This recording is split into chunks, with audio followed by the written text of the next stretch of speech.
Mabigat na violation ng due process yung sinabi ni dating Pangulong Duterte na ini-encourage niya yung mga pulis na yung mga criminals manlaban na lang daw para may dahilan para patayin, and at the same time ba't pa daw niya bubuhayin at gagastusan sa kulungan yung mga criminals, pamigay na lang daw niya yun sa may hirap.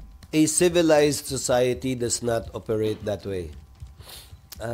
And I believe that we are a civilized society. Ay, sir.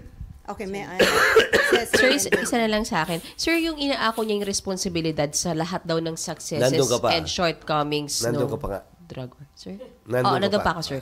Sir, yung parang inconsistent lang, sir, yung nung pinapaako sa kanya ni Senator, tinatanong ni Senator Risa, are you claiming responsibility for the death of Kian De Los Santos and others who died in EJK? Ayaw na niyang i-claim yun, sir.